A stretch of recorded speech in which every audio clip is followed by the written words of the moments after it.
विधवा बहू के घर आई सौतन। कोकिला अपने बेटे सूरज और बहू नैना के साथ रहती थी। कोकिला नैना को बिल्कुल पसंद नहीं करती थी। रविवार का दिन था। नैना सूरज को चाय देती है, तभी वो चिल्लाकर कप फेंक देता है और कहता है, तुम गवार के गवार रहोगे। तुम्हें पता है ना, आज संडे मॉर्निंग है, मुझे ब्लैक टी चाहिए, तो फिर ये क्या लेकर आई हो? अजी मुझे माफ कर दीजिए, आप इतनी जल्दी तैयार हो गए, मुझे लगा संडे नहीं है तो मैं नॉर्मल चाय ले आई। तुम्हें तो कुछ भी लगता है और तुम कुछ भी करती हो अपनी मर्जी से, गवार कहीं की। मैं तुमसे शादी करके फंस गया हूं, तुम्हें और झेलना मेरे बस की नहीं है। अपने पति की बात सुनकर नैना की आंखों में आंसू आ जाते हैं। सूरज जी, मुझसे गलती से हो गया, मैं दोबारा ऐसा कभी नहीं करूंगी, आप मुझसे नाराज मत होइए। एक काम इस बहुरिया से ठीक से नहीं होता, जब देखो मेरे बेटे का खून खौलाती रहती है। दोनों उसे बहुत कुछ सुनाते रहते हैं। नैना चुपचाप उनकी बातें सुनती है और घर के काम करने लगती है। दरअसल दोनों को नैना बिल्कुल पसंद नहीं आती थी। वो उस पर अत्याचार करते थे और हर वक्त काम करवाया करते थे। तभी सूरज अपनी माँ से कहता है, माँ, मैं इससे बहुत बोर हो चुका हूँ, इसका क्लास भी नहीं मिलता मुझसे, बेइज्जती और अलग हो जाती है मेरी। बाबूजी जाते जाते इस मुसीबत को मेरे सिर पर छोड़कर चले गए, लेकिन मैंने भी इससे छुटकारा पा ही लेना है।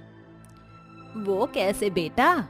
माँ, ये मेरा पीछा ऐसे तो छोड़ने वाली नहीं है, इसलिए मैं सोच रहा हूँ एक प्लान बनाऊं जिसमें ये विधवा हो जाए। इसे लगेगा कि मैं नहीं हूँ, फिर ये घर छोड़कर यहाँ से चली जाएगी और मैं मालिनी के साथ दुबई में ऐश करूंगा। फिर आप इसे निकाल देना बाहर। हाँ बेटा, ये तरकीब तो इससे छुटकारा पाने की बहुत अच्छी है। ठीक है माँ, फिर मैं प्लान को कल ही अंजाम दूंगा। अगले दिन सूरज उसके पास आकर उसका हाथ पकड़कर कहता है, मुझे माफ कर दो, मैंने कल तुम्हें बहुत ज्यादा डांट दिया था ना। अच्छा, आज मेरे लिए क्या बनाया है? आपको आलू का नान पसंद है ना, बस वही बनाया है मैंने। अच्छा, मैं तो पेट भरकर खाऊंगा। और सुनो, एक हफ्ते के लिए मैं बाहर जा रहा हूँ, तो अपना ख्याल रखना। काम आ गया है ऑफिस का कुछ। ठीक है, आप निश्चिंत रहिए, मैं माँ जी और घर का अच्छे से ख्याल रखूंगी। तभी वो अपनी माँ को इशारे करके सामान लिए घर से निकल जाता है, जिसके बाद वो उसका दिया हुआ खाना एक कुत्ते के सामने फेंक देता है। अरे तुम ही खाओ ये बकवास खाना, मैं तो चला अपनी जान के साथ लंच डिनर करने। ऐसा कहकर वो अपनी कार से निकल जाता है और बहुत सेफ्टी के साथ कार को एक पुल से नीचे फेंक देता है, जहां अपने दोस्तों के सहारे वो अपने घर तक अपनी झूठी मौत की खबर पहुंचाता है। ये बात सुनकर नैना रोने लगती है और कोकिला भी रोने की एक्टिंग करती है। हे भगवान, ये तूने क्या किया? मेरे बच्चे को मुझसे क्यों छीन लिया? अरे उसका चेहरा भी नहीं देख पाए, हम कितने बदनसीब हैं। बहू शांत हो जा। कैसे शांत हो जाऊं? मुझे मेरे पति मुझे छोड़कर हमेशा के लिए चले गए, मैं कैसे जीऊंगी उनके बिना? 2 महीने बीत जाते हैं। कोकिला फिर से उसे टॉर्चर कर खरी खोटी सुनाती है और उसके काम में कमियां निकालने लगती है। तभी चाय पीते हुए वो कहती है, मेरा बेटा नहीं रहा, वो मुझे छोड़कर चला गया। तुझे देखूंगी तो मुझे मेरे बेटे की याद आती रहेगी। चल जा, इस वजह से मैं तेरी शक्ल भी नहीं देखना चाहती। माँ जी, आप ऐसे क्यों कह रही हैं? मैं आपको इस हालत में अकेला नहीं छोड़ सकती, मैं हमेशा आपका ख्याल रखूंगी। मेरे बेटे की प्रॉपर्टी हड़पने के लिए तू यहाँ से जाना नहीं चाहती, पर मैं तुझे एक फूटी कौड़ी नहीं दूंगी। निकल जा मेरे घर से। तभी नैना उसके पैरों में गिरकर रोने लगती है। इस तरह 3 साल बीत जाते हैं, पर नैना वहां से जाने का नाम नहीं लेती। वो उसकी विधवा बनकर अपनी सास का बखूबी ख्याल रख रही थी। जहां विधवा के ताने उसे बाहरी समाज बहुत देता है, वहीं कोकिला फोन करके सूरज को कहती है, बेटा, ये तो इस घर से जाने का नाम ही नहीं ले रही है। मैं तुझसे और दूर नहीं रह सकती, तू अब घर वापस आ जा। ठीक है माँ, मैं आपकी बहू के साथ वापस आ रहा हूँ। जब अपनी सौतन को देखेगी वो तो खुद ही चली जाएगी घर छोड़कर। सूरज फोन रखकर अपनी पत्नी से कहता है, मालिनी, वक्त हो गया है तुम्हारे ससुराल लौटने का। मैंने तुम्हें नैना के बारे में बताया था ना, उससे घुलने मिलने की बिल्कुल कोशिश मत करना। ठीक है जान। ऐसा कहकर 2 दिन बाद सूरज मालिनी के साथ घर लौटता है। जैसे दरवाजे पर देखकर नैना के होश उड़ जाते और वो कहती है, सूरज जी, आप जिंदा हैं? माँ जी देखिए ना, सालों तक मैं विधवा बनकर ही रह रही थी, पर ये तो जिंदा है। लेकिन ये कौन है? ये मेरी पत्नी है। अपनी सौतन देखकर कैसा लगा तुम्हें? मेरी सौतन? मेरे होते हुए आपने दूसरी शादी कर ली, पर क्यों? क्योंकि मेरे बेटे को तुझसे छुटकारा चाहिए। तू चली क्यों नहीं जाती इस घर से? अब मैं अपने बहू बेटों के साथ रहूंगी। अब मैं यहाँ आ गई हूँ, तुम्हारी यहाँ किसी को कोई जरूरत नहीं है। अपना सामान बांधो और निकलो। मैं ये घर छोड़कर कहीं नहीं जाऊंगी। बाबूजी ने कहा था कि बेटी ससुराल से जाती है तो सिर्फ अर्थी पर जाती है। सूरज जी, मैं आपके आगे हाथ जोड़ रही हूँ, मुझे यहाँ से मत निकालिए। मैं ऐसे ही रह लूंगी जैसे अब तक विधवा बन के रह रही थी, पर मुझे इस घर से बाहर मत निकालिए। नैना उन दोनों के सामने गिड़गिड़ाने लगती है और मालिनी के पैर पकड़कर कहती है, बहन, तुम तो इन्हें रोको। मैं सह लूंगी कि मेरी सौतन यहाँ है, मैं सारा काम करूंगी, बस मुझे यहाँ से बाहर मत निकालिए। मैं आप सबके हाथ जोड़ती हूँ। माँ जी, अगर इतना कह रही है तो इसे यहाँ रख लेते हैं, कम से कम सारे काम कर देगी।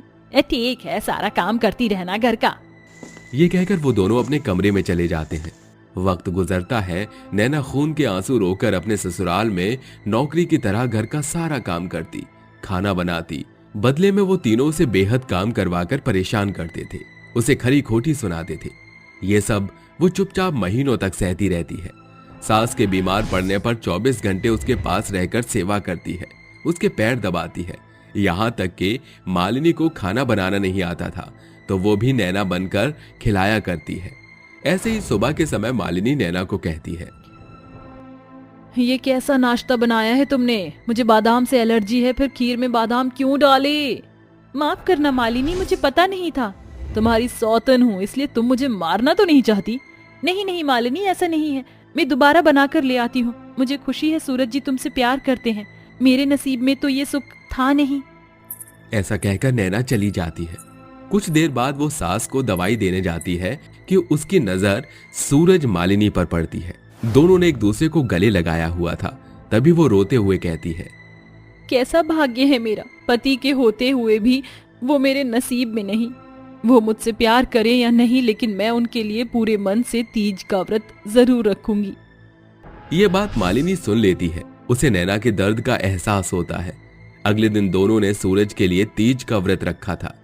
सूरज रात तक सारी विधि करने के बाद मालिनी का व्रत तोड़वाता है। तभी नैना चक्कर खाकर बेहोश हो जाती है और मालिनी सूरज को कहती है, सूरज, ये बेहोश हो गई, इसका व्रत खुलवा दो। उसने भी तुम्हारे लिए पूरे मन से तीज का व्रत रखा है। अरे ये तुम क्या कह रही हो? होश में तो हो। सूरज, जितना प्यार मैं तुमसे करती हूँ वो भी तुम्हारे प्यार के लिए उतना ही तरस रही है। कभी तुमने प्यार से उसका शायद हाथ भी ना पकड़ा हो। सुबह से उसने भी तुम्हारे लिए तीज का व्रत रखा है। मैंने उसे देखा है, तुम उसे अपना लो। तुम हम दोनों को बराबर प्यार क्यों नहीं कर सकते? उसने मुझसे भी बेहतर तरीके से घर को संभाला है। हम उसे इतना कुछ कहते हैं। उसने बहुत दर्द सहा है, यहाँ तक कि उसने अपनी सौतन भी स्वीकार की है। कोकिला, आपको नहीं लगता मैं सही कह रही हूँ? आपके लिए कितना कुछ करती है, बल्कि हम सब के लिए। तभी दोनों को मालिनी की बात का एहसास होता है। फिर सूरज उसके ऊपर पानी की बूंदें डालता है, जिससे वो होश में आती है और अपने हाथ से उसको पानी पिलाकर तीज का व्रत खुलवाता है और कहता है, नैना, नैना मुझे माफ कर दो। आज तक मैं तुम्हारे प्यार को समझ नहीं पाया। तुमने मेरे लिए कितना कुछ किया है और व्रत भी रखा। मैं दोनों से प्यार करता हूं, इसलिए दोनों का ख्याल एक साथ रखूंगा। इसका मतलब आपने मुझे अपना लिया? हाँ नैना, मालिनी की वजह से हुआ है ये। तभी नैना मालिनी के गले लगती है। इस तरह सूरज अपनी दोनों पत्नियों को बराबर समय और प्यार देता है। फिर वो खुशी खुशी रहने लगते हैं। निहारिका नींद से जागती है और हड़बड़ाते हुए चारों तरफ देखती है और चिल्लाती है, मेरी बेटी, मेरी बेटी कहाँ है? मेरी बेटी को लेकर आओ। तभी 2 नर्स आती हैं और उसे बेहोशी का इंजेक्शन दे देती हैं, जिसके बाद बेचारी निहारिका बेहोश हो जाती है। कुछ देर बाद जब निहारिका अपने सामने अपनी बेटी को देखती है, मेरी बेटी, आखिरकार तुम बिल्कुल ठीक हो, भगवान का लाख लाख शुक्र है। तभी एक नर्स आती है और उससे कहती है, इतना बड़ा एक्सीडेंट होने के बाद भी भगवान का लाख लाख शुक्र है कि तुम सही सलामत बच गई हो, वरना आज बहुत बड़ी अनहोनी होने वाली थी तुम्हारी बेटी, और तुम में से कोई नहीं बच पाता। ये सब मेरे पति ने ही किया है। आज अगर वो मेरे साथ अच्छे से रहता तो ये सब ना होता। लेकिन भगवान की दुआ से मेरी बच्ची सही सलामत है। मेरे लिए इतना ही काफी है। अब मैं अपनी बेटी के साथ एक नई जिंदगी की शुरुआत करूंगी। निहारिका अपनी बेटी को लेकर हॉस्पिटल ले चली जाती है, जिसके बाद वो अपने बचे हुए पैसों में से किराए पर मकान ले लेती है। बचे हुए पैसों में से मैंने किराए पर मकान तो ले लिया है, लेकिन अब मुझे अपनी बेटी की परवरिश करने के लिए पैसा भी कमाना होगा। निहारिका पढ़ी लिखी थी, जिसके चलते उसे एक कंपनी में काम मिल जाता है और वो वहां काम करना शुरू कर देती है। कुछ दिनों में वो पैसे कमाकर अपनी बेटी की परवरिश अच्छे से करना शुरू कर देती। देखते ही देखते अब निहारिका की बेटी बड़ी हो जाती है और वो कॉलेज जाने लगती है। माँ बताओ आज क्या है? ओह श्रेया, तुम्हें इतना भी नहीं पता? आज तो संडे है। सच में आपको नहीं पता कि आज क्या है?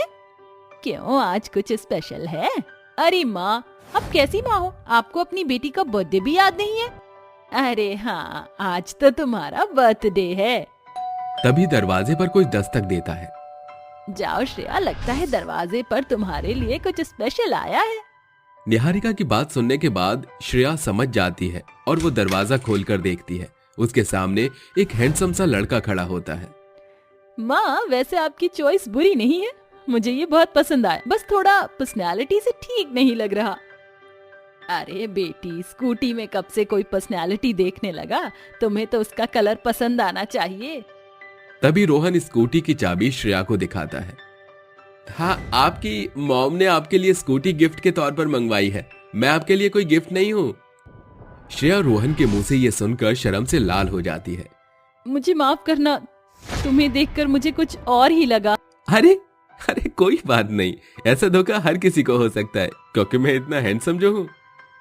ऐसा कहने के बाद रोहन वहां से चला जाता है, जिसके बाद श्रेया अपने बर्थडे वाले दिन स्कूटी का गिफ्ट लेकर बहुत खुश होती है। जिसके बाद वो स्कूटी चलाकर अपने कॉलेज निकल जाती है। कॉलेज में उसकी मुलाकात रोहन से होती है। अरे वाह, तुम यहाँ? हाँ, मैं अपनी पढ़ाई के साथ साथ पार्ट टाइम जॉब भी करता हूँ, ताकि मैं अपने पिता के पैसों पर नहीं बल्कि अपने पैसों पर अपने शौक पूरे कर सकूं। रोहन की बात सुनकर श्रेया उसकी तरफ आकर्षित हो जाती है। उस दिन के बाद से रोहन और श्रेया आपस में एक दूसरे को टाइम देना शुरू कर देते हैं। देखते ही देखते उन दोनों के एक दूसरे से प्यार हो जाता है। श्रेया, मैं तुमसे बहुत प्यार करता हूँ और अब मैं तुमसे शादी करना चाहता हूँ। हाँ हाँ, क्यों नहीं, मैं भी तुमसे शादी करना चाहती हूँ। आज ही मैं तुम्हें अपनी माँ से मिलवाऊंगी। शाम को श्रेया रोहन को घर लेकर आती है और अपनी माँ से मिलवाती है। माँ, ये रोहन है, मैं इससे बहुत प्यार करती हूँ।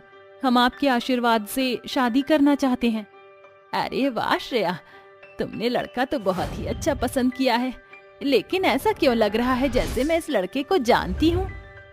क्योंकि ये वही लड़का है जिस कंपनी से आपने मेरी स्कूटी निकलवाई थी और जो घर पर देने भी आया था।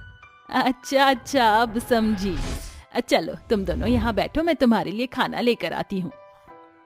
निहारिका ऐसा कहकर रसोई में चली जाती है, जिसके बाद रोहन श्रेया से कहता है, अरे वाह श्रेया, तुम्हारी माँ कितनी जवान और खूबसूरत है।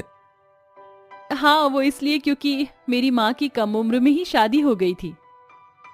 अच्छा, तो ये बात है, तभी तुम अपनी माँ की बेटी कम बहन ज्यादा लगती हो। रोहन को श्रेया की माँ निहारिका मन ही मन पसंद आने लगती है, जिसके चलते वो अक्सर उस समय घर पर आता था जब श्रेया घर से बाहर होया करती थी। अरे रोहन बेटा, तुम गलत समय पर आए हो। श्रेया तो थोड़ी देर पहले ही अपनी सहेलियों के साथ घूमने के लिए निकल गई। अरे नहीं, मैं तो वैसे आपसे ही मिलने आया था। ये गुलाब के फूल मैं आपके लिए लेकर आया हूँ। अरे बेटा, इसकी क्या जरूरत थी? चलो कोई बात नहीं, अब तुम आ गए हो तो बैठ जाओ, मैं तुम्हारे लिए नाश्ता लगा देती हूँ। निहारिका रोहन के लिए नाश्ता लगा देती है, जिसके बाद निहारिका और रोहन काफी देर तक बात करते हैं।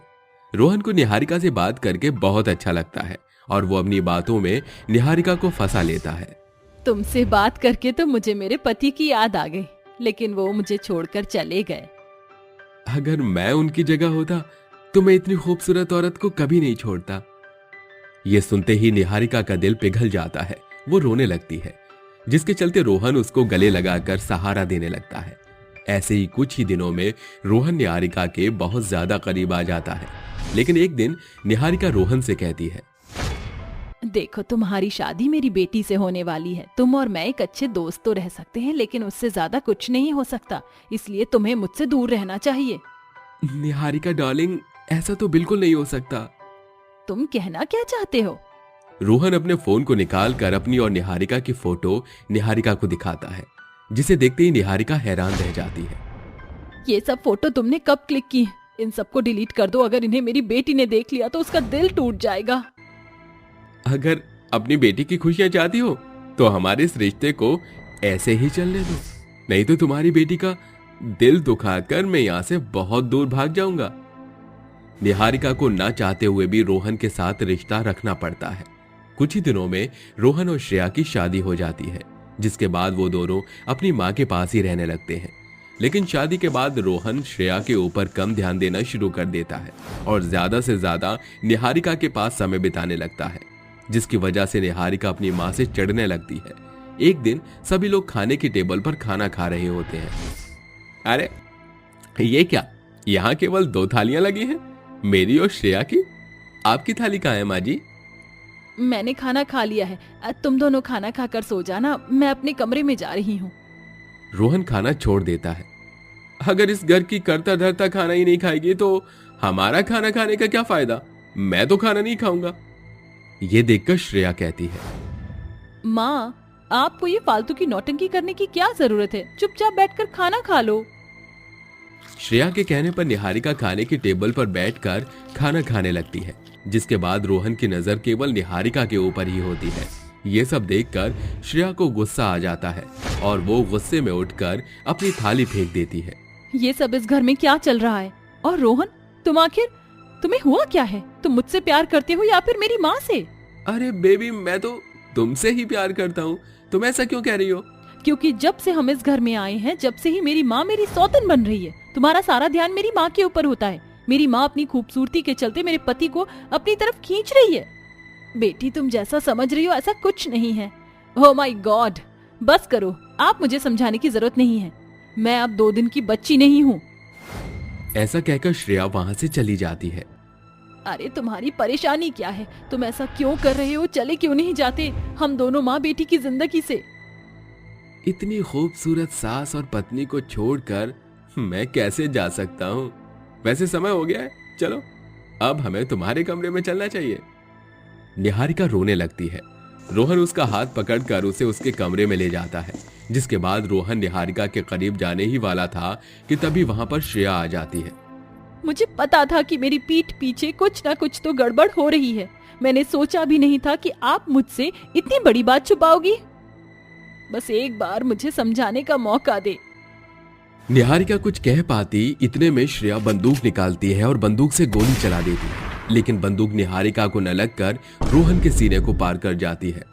तुम जैसा नीच इंसान मैंने इस पूरी दुनिया में नहीं देखा। मैं जानती हूँ मेरी माँ मुझसे बहुत प्यार करती है और ऐसा कभी नहीं करेंगी। तुमने मेरी माँ को मजबूर कर दिया था। मैंने तुम्हारी सारी बातें सुन ली थी। देखते ही देखते रोहन मर जाता है, जिसके बाद निहारिका अपनी बेटी के हाथों से बंदूक छीन लेती है। ये तूने क्या कर दिया मेरी बेटी? तू जानती भी है कि इसका अंजाम क्या होने वाला है, लेकिन तू चिंता मत कर, मैं तेरे ऊपर आंच भी नहीं आने दूंगी। निहारिका खून का इल्जाम अपने सिर पर ले लेती है, जिसके बाद निहारिका को जेल हो जाती है। वहीं दूसरी तरफ श्रेया खूब मेहनत करके पढ़ाई लिखाई करती है और वकील बन जाती है। वकील बनने के बाद वो अपनी माँ का केस लड़ती है और उसे जेल से बाहर निकाल लेती है। उस दिन के बाद से दोनों माँ बेटी एक साथ खुशी खुशी रहने लगती हैं।